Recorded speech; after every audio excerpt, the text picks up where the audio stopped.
you backed up and you said, map this out, nowhere on there would it have ever said, I'm very interested in enterprise communication. I'm very interested in SOC 2 compliant software.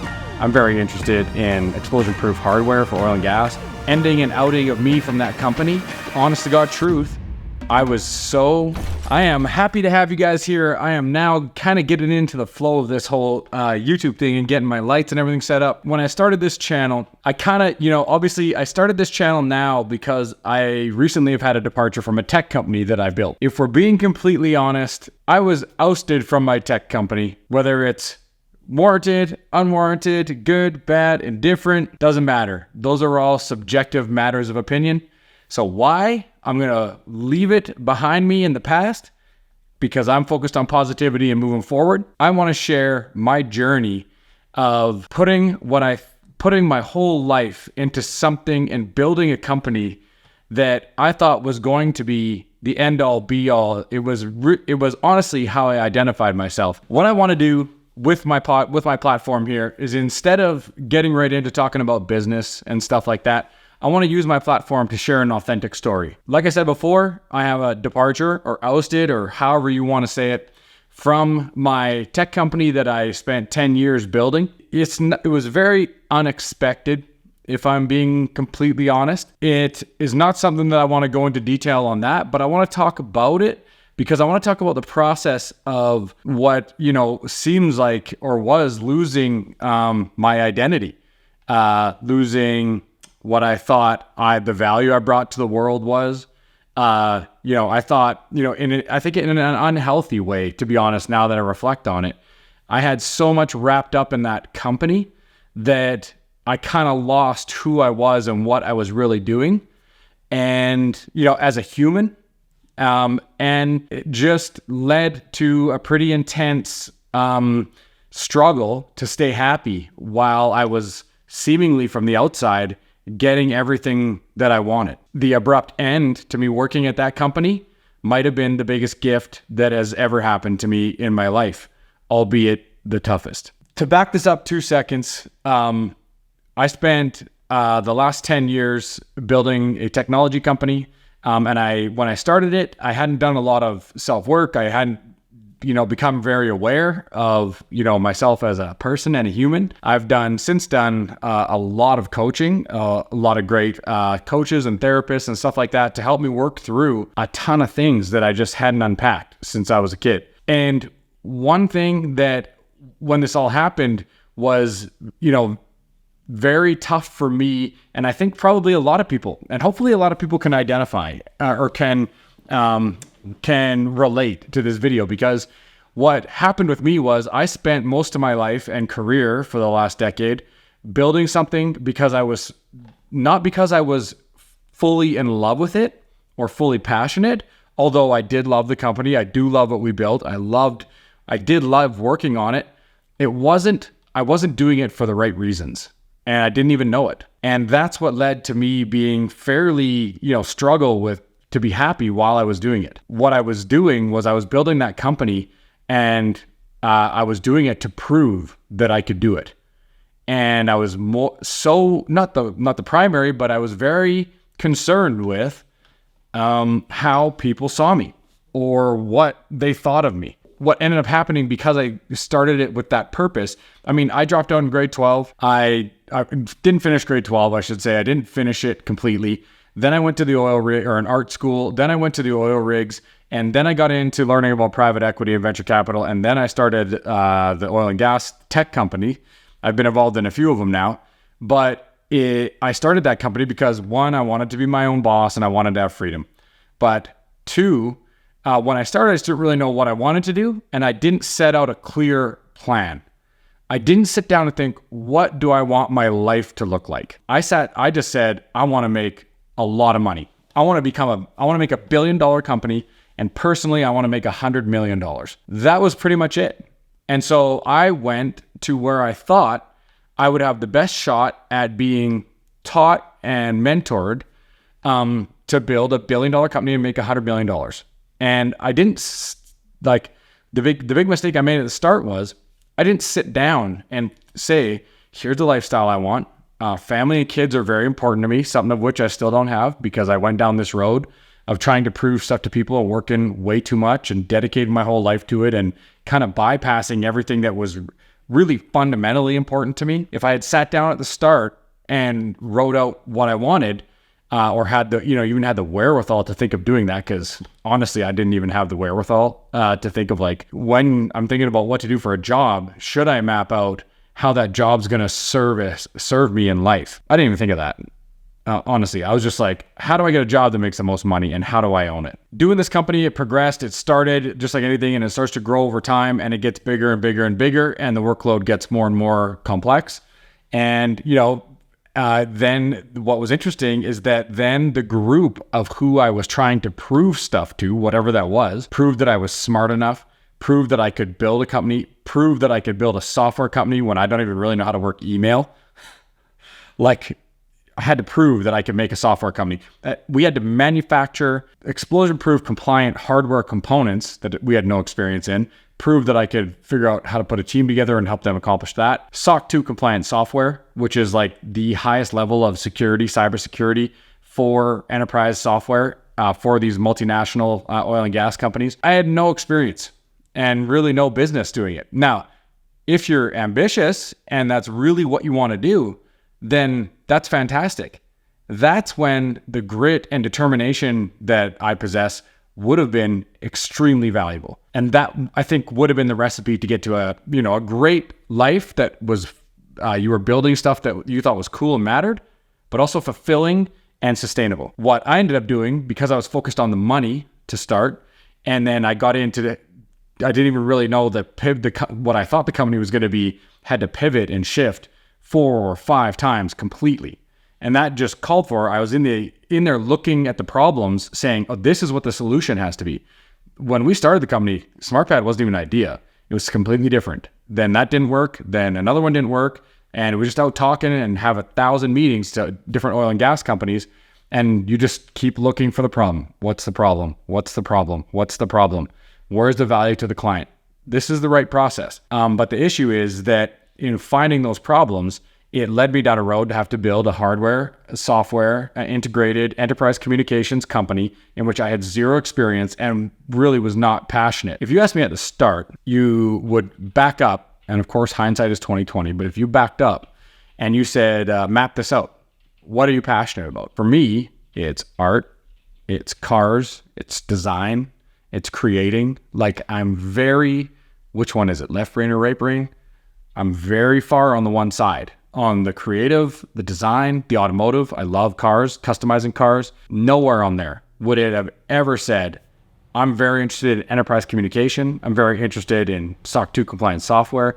I'm very interested in explosion-proof hardware for oil and gas. I just would have never even crossed my mind. I didn't even know all that stuff existed. So I think on one side here, if there's a message I could convey in this video, is that I want to share this journey. And I want to start at the foundation, at the source.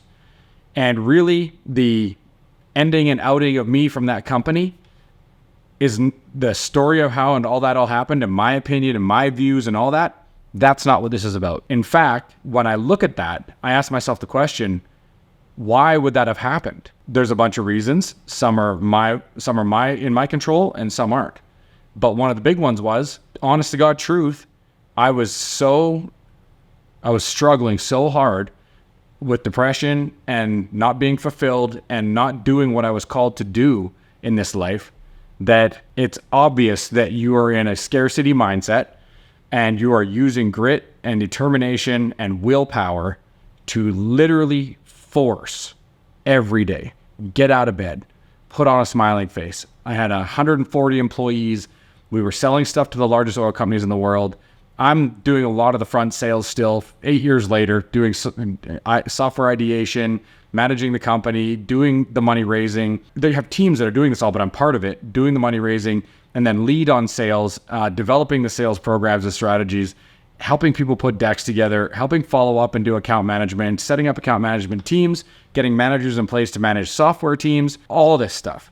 And had to get up every day and force myself to have the right personality or the right disposition of happiness because we are also trying to grow a company that needs to keep growing 100% every year. This was a type of company that offered a new service that was competing against multi-billion-dollar companies. And so we were a small fish in a big pond.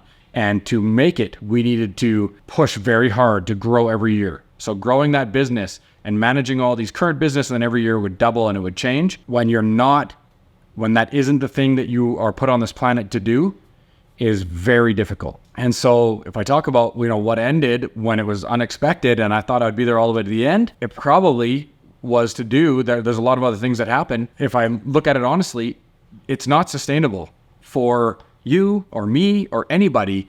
If you're thinking about getting into doing your own thing, or even if you're at a job and you're working this thing, I just know from firsthand experience that it will kill you.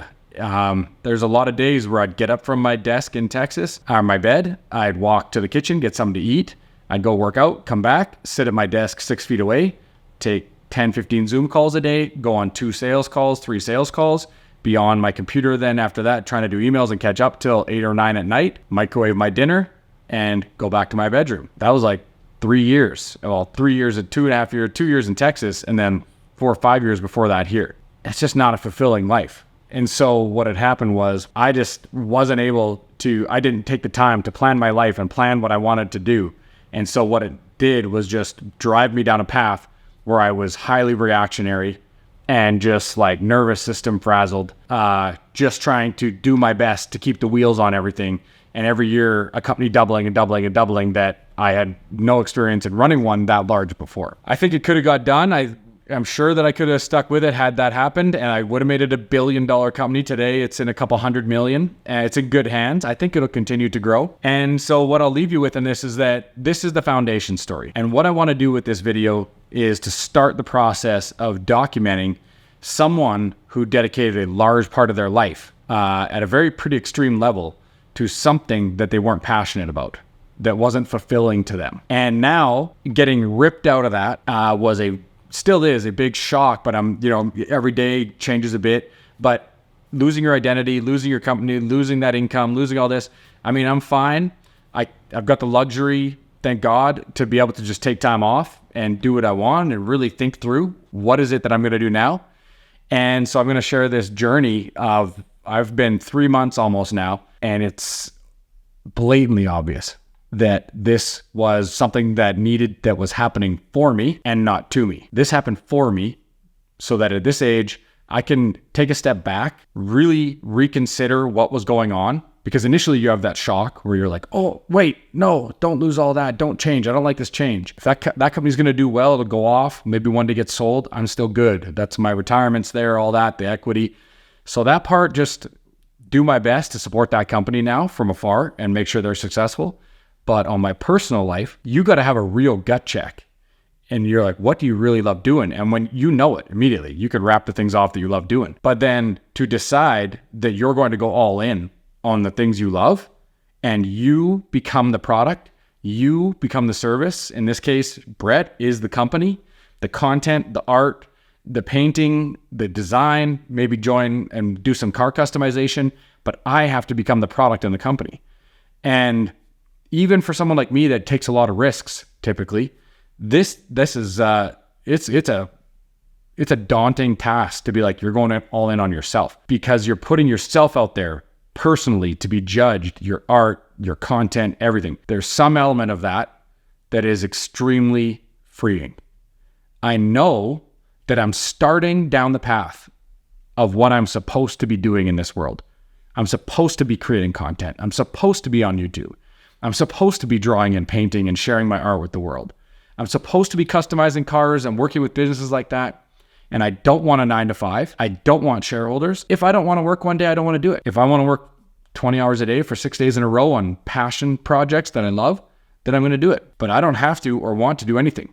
I want unlimited earning potential. My goal that I've written down here is $100,000 a month in revenue for myself within the first year, and then grow from there. And that's not even the top of the ceiling. But I know I can do it with the scale of the internet and these types of services and products. The key here is that the money is not primary. The money will just become freedom. The primary focus I have is balancing my personal life, getting settled so that I can attract the right type of person into my life and start a family. This is my priority. These are my revelations. These are all the things that I've sat and thought on for the last month in my house here, last 2.5 months. And this is where I've come to so far. I hope I do this justice in documenting this process correctly and bringing you guys along with me. And I hope that my true hope is that this is helpful for people that are out there that may be struggling with any one of these verticals. Either I don't love what I'm doing, or I had a huge change happen in my life, or something very bad, seemingly bad, just got thrust upon me. Because it's easy for us risk takers to deal with risk if we choose to take that risk, right? It's very different when it's thrust upon you. When change is thrust upon you, that's when your true character will show up. Are you who you think you are? And I think throughout my life, I have taken so many risks and gone for the biggest possible opportunity because I was scared that somewhere in there I was a coward. And this was a pretty big realization for me. And so now the world is seemingly thrust upon me, and it changes everything. Take the bucket, dump it out. You start over on your own. Now, this is encouraging to me that I am going to do what I know I should do in my gut.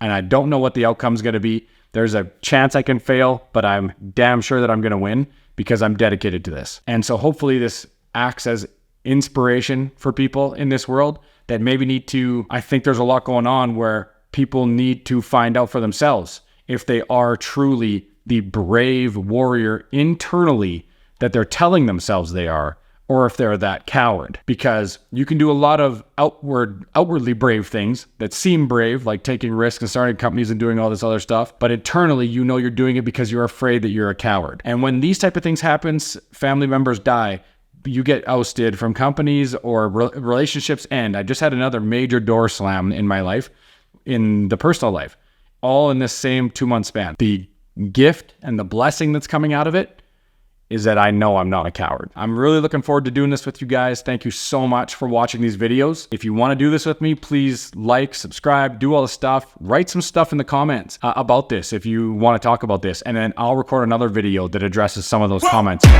Who knew I would make it this far? They hated, they never believed me.